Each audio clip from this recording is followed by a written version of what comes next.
بسم اللہ الرحمن الرحیم وَاعْلَمْ أَنَّ كُلَّ مَا شُرِطَ فِيهِ الْعَلَمِيَّةُ وَهُوَ الْمُؤَنَّثُ بِالتَّاءِ وَالْمَعْنَوِيُّ وَالْعُجْمَةُ وَالتَّرْکِیبُ۔ اسباب منع صرف ختم ہو گئے۔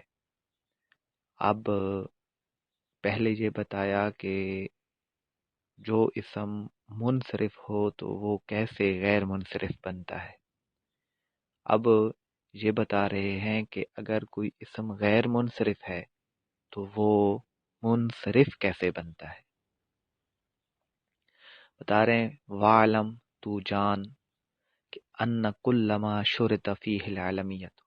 اب غیر منصرف کو منصرف بنانے کے لیے جو بتا رہے ہیں، قاعدہ بتا رہے ہیں، اس قاعدے کو پہلے یوں سمجھ لیں کہ کچھ اسباب وہ ہیں جن میں علمیت شرط ہے،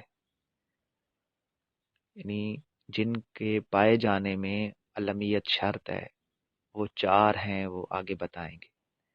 اور کچھ وہ ہیں جن میں علمیت شرط نہیں ہے بلکہ ایک سبب کے ساتھ علمیت جمع ہو جاتی ہے، وہ ہے عدل اور وزن فعل۔ یعنی عدل کے لیے اور وزن فعل کے لیے علمیت شرط نہیں ہے۔ اب کسی اسم میں عدل بھی پایا جائے اور علمیت بھی پائی جائے، وزن فعل بھی پایا جائے اور علمیت بھی پائی جائے، تو ان دونوں صورتوں میں، یعنی جن میں علمیت شرط تھی وہ، اور جن میں علمیت شرط نہیں تھی بلکہ علمیت ان کے ساتھ جمع ہوئی تھی وہ، ان دونوں صورتوں کے اسباب کو جب نکرہ کیا جائے گا تو وہ غیر منصرف منصرف بن جائے گا۔ یہی بتا رہے ہیں کہ ان کل ما شرط فیہ العلمیت، بے شک ہر وہ سبب، کل ما، یہ ما سے مراد سبب ہے، ہر وہ سبب شرط فیہ العلمیت جس میں علمیت کی شرط رکھی گئی ہے۔ اور وہ کون کون سے ہیں جن میں علمیت کی شرط رکھی گئی ہے؟ وَهُوَ الْمُؤَنَّثُ بِالتَّاءِ وَالْمَعْنَوِيُّ، ان میں سے ایک وہ مؤنث بالتاء اور مؤنث معنوی ہے، یعنی ایک مؤنث، اور مؤنث کی دونوں صورتیں، مؤنث بالتاء بھی مؤنث معنوی بھی۔ دوسرا سبب والعجمۃ، اور عجمہ ہے، والترکیب، اور ترکیب، والاسم الذی فیہ الالف والنون زائدتان، اور وہ اسم جس میں الف اور نون زائدہ ہوں۔ اب یہ جو چار اسم ہیں، ان چار اسماء میں مؤنث بالتاء، مؤنث معنوی میں، عجمہ میں، ترکیب میں اور الف و نون زائدتان میں، ان کے پائے جانے کے لیے علمیت شرط ہے، اور جب شرط پائی جائے گی تو یہ غیر منصرف میں اثر انداز ہوں گے، اور اگر شرط نہیں پائی جائے گی تو یہ غیر منصرف بننے کے لیے اثر انداز نہیں ہوں گے۔ او لم یشترط فیہ، یعنی ایک وہ جن میں علمیت شرط ہے، وہ چار اسماء بتا دی۔ دوسری صورت وہ کہ جس میں علمیت شرط نہ ہو، او لم یشترط فیہ ذالک، یا جس میں وہ شرط نہ ہو، فیہ، ہا کی ضمیر جو ہے یہ سبب کی طرف لوٹ رہی ہے، یعنی وہ ما کی طرف، ذالکا کی ضمیر علمیت کی طرف، ذالکا سے یہ ضمیر نہیں، ذالکا سے اشارہ کیا جا رہا ہے علمیت کی طرف، یعنی یا وہ سبب جس میں علمیت شرط نہ ہو، وجتمع مع سبب واحد فقط، اور اس سبب میں، کس سبب میں؟ جس میں علمیت شرط نہ ہو، اس سبب میں علمیت صرف ایک سبب کے ساتھ جمع ہو جائے،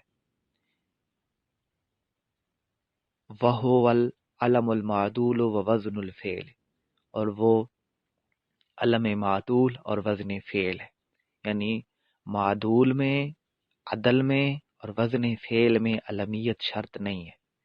اب عدل اور وزن فعل کے ساتھ علمیت صرف ایک ایک سبب کے ساتھ جمع ہو گئی، یعنی کسی اسم میں صرف عدل پایا جا رہا تھا اور اس میں علمیت بھی پائی گئی، کسی اسم میں صرف وزن فعل پایا جا رہا تھا اور علمیت بھی پائی گئی۔ اب ان دونوں صورتوں میں وہ جو پہلی چار سبب بتائے تھے جن میں علمیت شرط تھی، مؤنث، اجمع، ترکیب، الف نون زائدہ تان، اور وہ دو سبب جن میں علمیت شرط نہیں ہوتی بلکہ علمیت ایک سبب کے ساتھ جمع ہو جائے، اذا نکرا صرفا، ان دونوں صورتوں میں جب اس اسم کو نکرہ کیا جائے گا صرفا، وہ منصرف بن جائے گا۔ دونوں صورتوں میں جب اسم کو نکرہ کیا جائے گا منصرف ہو جائے گا، یعنی جن میں علمیت شرط تھی وہ چار اسم، ان چار اسموں کو جب نکرہ کیا جائے گا وہ منصرف ہو جائیں گے، اور جن میں شرط نہیں تھی اور ایک سبب کے ساتھ ان میں جمع ہو رہی تھی تو ان کو بھی جب نکرہ بنایا جائے گا تو وہ منصرف ہو جائے گا۔ اما فی القسم الاول فلبقاء الاسم بلا سبب، اب پہلی صورت میں بتا رہے ہیں کہ پہلی صورت میں غیر منصرف کیسے بن جائے گا۔ اما فی القسم الاول، رہی قسم اول، یعنی وہ جس میں علمیت شرط تھی، وہ منصرف کیوں ہو جائیں گے؟ فلبقاء الاسم بلا سبب، اس لیے کہ وہ اسم بلا سبب باقی رہ جائے گا۔ فلبقاء الاسم، اسم کے بقا کی وجہ سے، بلا سبب، بغیر سبب کے، اسم کے بغیر سبب کے بقا کی وجہ سے وہ غیر منصرف ہو جائے گا۔ کیسے بغیر سبب کے ہو جائے گا؟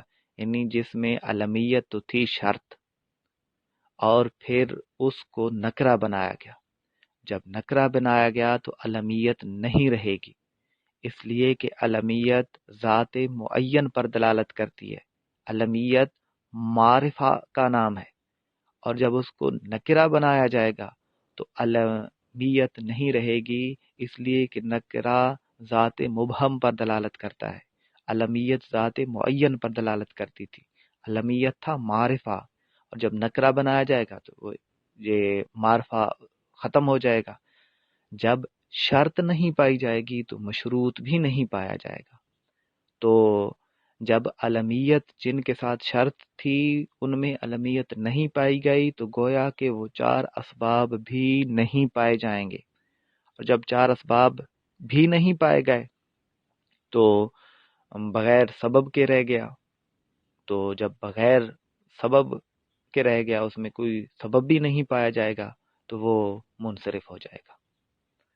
وَأَمَّا فِي ثانی، رہی دوسری قسم کون سی تھی؟ جس میں علمیت شرط نہیں تھی لیکن علمیت ایک سبب کے ساتھ ان کے ساتھ جمع ہو جاتی تھی، یعنی عدل اور وزن فعل کے ساتھ۔ عدل اور وزن فعل میں علمیت شرط نہیں ہے، ایک اسم ہے اس میں عدل بھی پایا جا رہا ہے اور علمیت بھی ساتھ جمع ہو گئی، ایک اسم ہے جس میں وزن فعل بھی پایا جا رہا ہے اور اس میں علمیت بھی جمع ہو گئی۔ اب جب ان کو نکرہ کیا جائے گا تو یہ بھی منصرف ہو جائیں گے، کیوں؟ فَلِبَقَائِهِ عَلَى سَبَبٍ وَاحِدٍ، اس لیے کہ ان میں ایک سبب باقی رہ جائے گا۔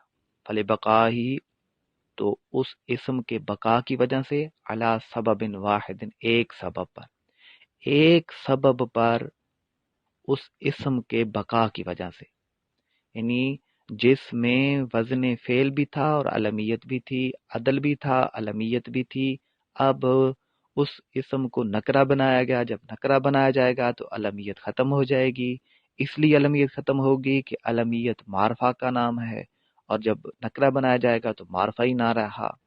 تو جب علمیت نکرہ بنانے سے علمیت جب ختم ہو جائے گی تو گویا کہ ایک سبب ختم ہو جائے گا۔ جب ایک سبب ختم ہو جائے گا، ایک سبب باقی رہے گا، تو ایک سبب باقی رہنے کی وجہ سے منصرف بن جاتا ہے، پھر وہ غیر منصرف نہیں رہتا۔ تو یہی بتایا کہ اما فی ثانی رہی دوسری قسم، فلبقائہ علی سبب واحد، تو وہ اسم ایک سبب پر باقی رہنے کی وجہ سے منصرف ہو جائے گا۔ اب مثالیں دے رہے ہیں، تقول جاءنی طلحۃ و طلحۃ آخر، جیسے اس اصول کے مطابق تم کہے جاءنی طلحۃ، آیا میرے پاس طلحہ۔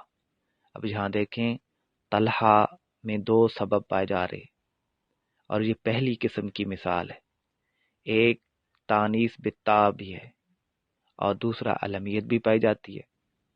اب اس طلحہ کو نکرہ بنایا گیا، وطلحۃ آخر، آیا میرے پاس طلحہ اور ایک دوسرا طلحہ، یعنی متکلم کے پاس طلحہ نام کے بہت سارے افراد موجود تھے۔ جب اس کے پاس ایک طلحہ آیا تو وہ معین شخص مراد تھا، اور جب اس نے کہا کہ وہ طلحۃ آخر، یعنی 5 طلحہ نام کے اس کے پاس افراد موجود تھے، اور اس نے کہا کہ دوسرا طلحہ آیا، تو یہ اب کوئی ذات معین نہیں ہو رہی، اب ان 5 میں سے کوئی بھی طلحہ آ سکتا ہے، تو یہ طلحۃ نکرہ بنا دیا گیا۔ جب نکرہ بنا دیا گیا تو طلحۃ پر تنوین آ رہی ہے، اور تنوین آنا یہ منصرف کی نشانی ہے، منصرف کی علامت ہے، اس لیے کہ غیر منصرف پر تنوین نہیں آیا کرتی۔ تو طلحہ کو جب نکرہ بنا دیا تو اس میں چونکہ تائے تانیث میں علمیت تھی شرط، اور جب شرط ختم ہو گئی تو مشروط بھی نہیں پایا گیا، یعنی اب تائے تانیث ہے تو صحیح لیکن غیر منصرف کے لیے اثر انداز نہیں ہوگی، اس لیے کہ غیر منصرف میں اثر انداز ہونے کے لیے تائے تانیث کے لیے علمیت شرط ہے، اور یہاں پر علمیت ہی نہیں پائی جا رہی کیونکہ علمیت معرفہ کا نام ہے، اور طلحۃ آخروں میں طلحہ کو نکرہ بنا دیا گیا۔ وقام عمر و عمر آخر، عمر کھڑا ہوا اور ایک دوسرا عمر کھڑا ہوا۔ اب یہاں پر دیکھیں یہ عمر میں دوسری قسم کی یہ اب مثال دی ہے، عمر میں عدل ہے۔ اب پہلے عمروں میں عدل بھی پایا جا رہا تھا اور علمیت بھی پائی جا رہی تھی، کیونکہ یہاں ذات معین مراد تھی۔ اور دوسرا جب عمر آخر کہا، یعنی بہت سارے عمر افراد کے متکلم کے پاس عمر نام کے بہت سارے افراد موجود تھے، تو بہت ساروں میں سے اس نے کہا کہ ایک دوسرا عمر بھی میرے پاس آیا، یعنی 5 عمر اس کے پاس موجود تھے، 5 میں سے ایک عمر اس کے پاس آ گیا۔ اب یہ معلوم نہیں ہے کہ کون ان 5 میں سے کون سا عمر آیا، تو بہرحال یہ نکرہ ہو گیا، اور ویسے بھی تنوین جو ہے یہ نکرہ کی بھی علامت ہے۔ تو عمر میں 2 سبب تھے، عدل اور علمیت۔ اب جب دوسرا اس نے کہا کہ عمر آخر، دوسرا عمر آیا، تو یہ نکرہ بن گیا۔ جب یہ نکرہ بنا، عدل تو اس میں باقی ہے لیکن علمیت باقی نہیں رہا۔ جب علمیت باقی نہیں رہا تو اس میں ایک سبب پایا گیا، اور جب ایک سبب پایا جائے تو وہ پھر غیر منصرف نہیں ہو سکتا، وہ منصرف بن جائے گا، اور یہی وجہ ہے کہ جہاں پر منصرف بنا تو عمر پر تنوین آ گئی، اس لیے کہ غیر منصرف پر تنوین نہیں آتی۔ وَضَرَبَ أَحْمَدُ وَأَحْمَدٌ آخر، یہاں بھی اب وزن فعل کی مثال دی ہے کہ ضرب احمد، احمد نے مارا، وَأَحْمَدٌ آخر، اور دوسرے احمد نے مارا۔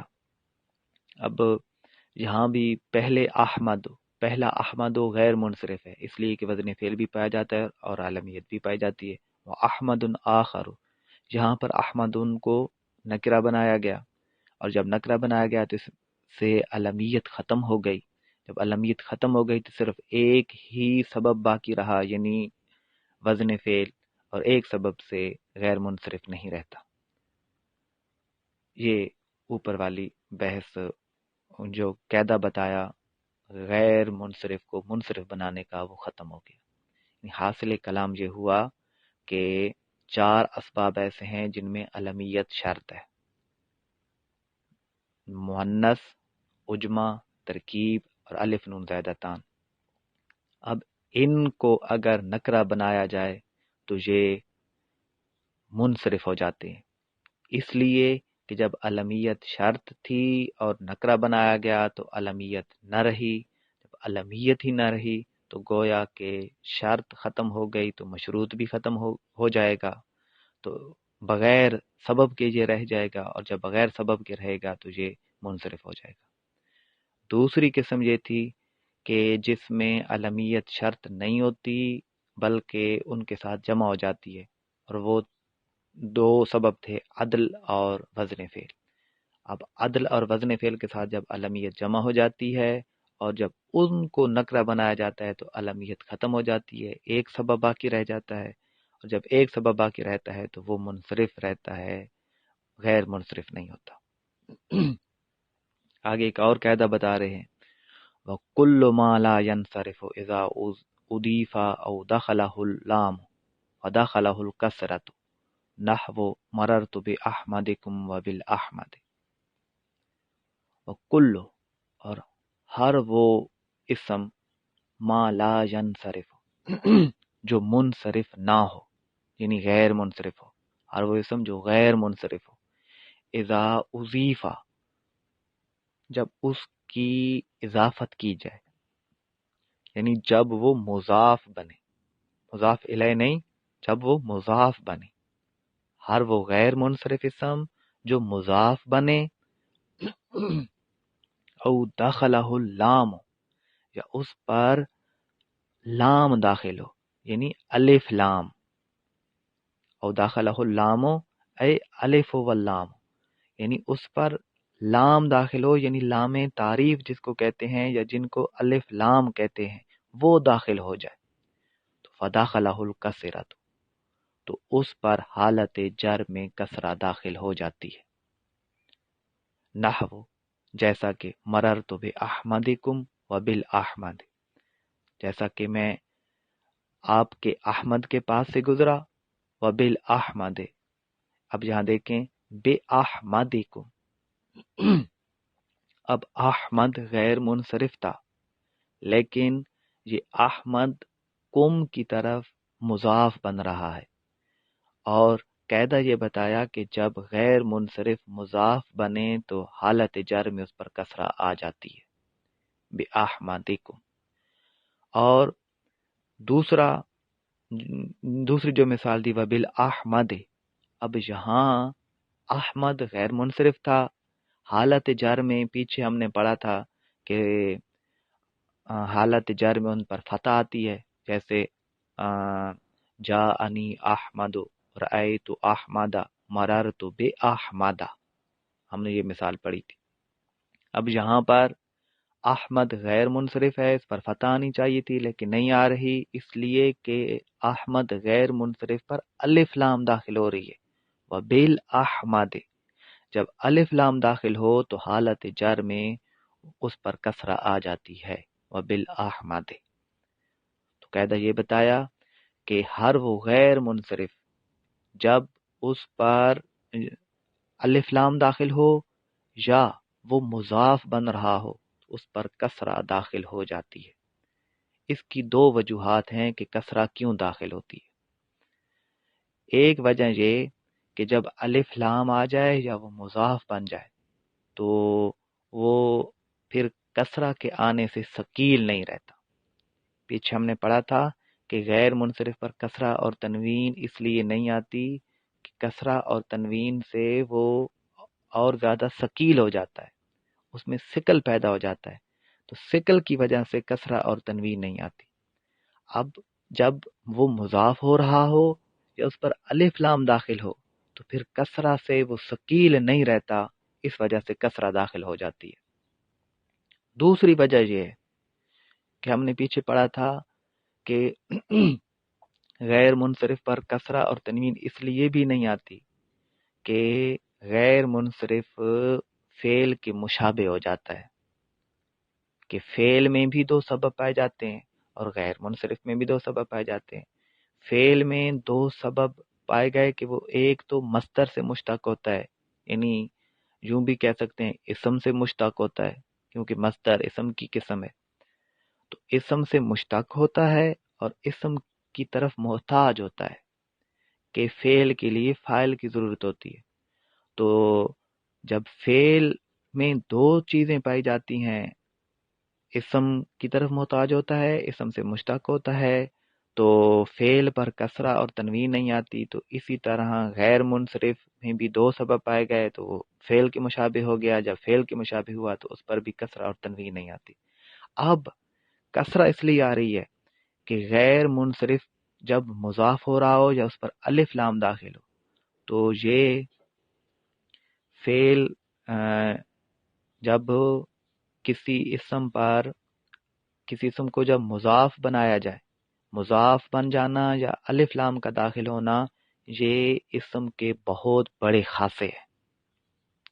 تو اس اسم پر جب اسم کے بڑے خاصے ظاہر ہو گئے، یعنی مضاف ہونا اور الف لام کا داخل ہو جانا، تو ان بڑے خاصوں کی وجہ سے وہ اسم پھر فعل کے مشابہ نہ رہا، یا فعل کے ساتھ مشابہت والا جو اس کے اندر یہ چیز پائی جاتی تھی وہ شے کمزور ہو جاتی ہے، فعل کے ساتھ مشابہت کمزور ہو جاتی ہے، تو فعل کے ساتھ مشابہت کے کمزور ہونے کی وجہ سے اس پر پھر کسرہ آ جاتی ہے۔ فعل کے ساتھ مشابہت کیوں کمزور ہوئی؟ اس لیے کمزور ہوئی کہ مضاف ہونا اور الف لام کا داخل ہونا یہ اسم کے بڑے خاصے ہیں، جب بڑے خاصے اس پر داخل ہوئے تو اس کی فعل کے ساتھ مشابہت کمزور ہو گئی۔ تو بہرحال یہ دو اضافی چیزیں تھیں، ایک یہ کہ کسرہ مضاف پر داخل ہو جاتا ہے، الف لام پر داخل ہو جاتا ہے، اس کی وجہ یہ ہے کہ ثقل باقی نہیں رہتا۔ دوسرا یہ کہ غیر منصرف پر کسرہ اس لیے نہیں دی جاتی تھی کہ وہ فعل کے مشابہ تھا۔ اب جب وہ مضاف بن رہا ہوتا ہے یا الف لام داخل ہو رہی ہوتی ہے تو یہ دونوں اسم کے بہت بڑے خاصے ہیں، تو جب بڑے خاصے اس اسم کے بڑے خاصے داخل ہوتے ہیں تو فعل کے ساتھ مشابہت اس کی کمزور ہو جاتی ہے، اس لیے کسرہ داخل ہو جاتی ہے۔ واللہ اعلم بحقیقت الکلام۔